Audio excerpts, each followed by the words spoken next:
নমস্কার বন্ধুরা, আজকে আমি আপনাদের সামনে একটি গুরুত্বপূর্ণ টপিক নিয়ে এসেছি।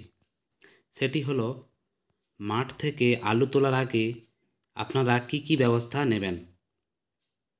প্রথমত, আলুর জাত অনুযায়ী সময়কালের শেষ দিকে মাঠে পর্যবেক্ষণ করে দেখতে হবে যদি আলু গাছের কাণ্ড ও পাতা 70% মতো হলুদ হয়ে যায় তাহলে বুঝতে হবে যে আলু তোলার উপযুক্ত সময় হয়েছে।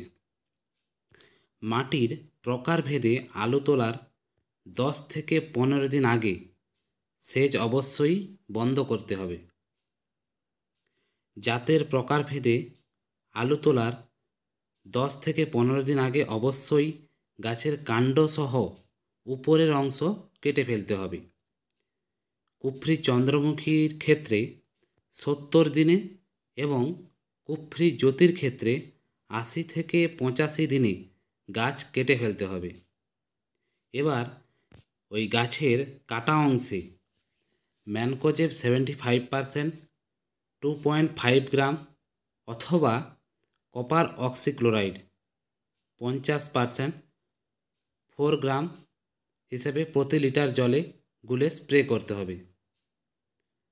আলু গাছের কাণ্ড কেটে দেওয়ার ফলে ভাইরাসের জীবাণু মাটির নিচে থাকা আলু কন্দতে সংক্রমিত হবে না।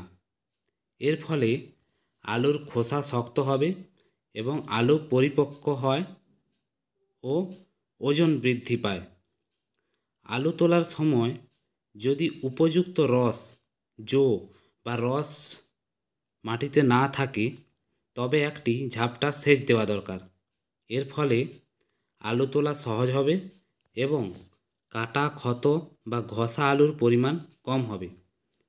সকালে বা বিকালের দিকে লাঙল বা কোদাল দিয়ে আলু সতর্কভাবে তুলতে হবে।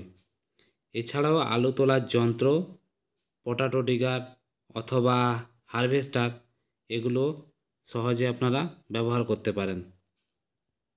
আশা করি বন্ধুরা ভিডিওটি বুঝতে পারলেন। যদি ভিডিওটি ভালো লেগে থাকে প্লিজ সাবস্ক্রাইব করে দেবেন। ধন্যবাদ বন্ধুরা।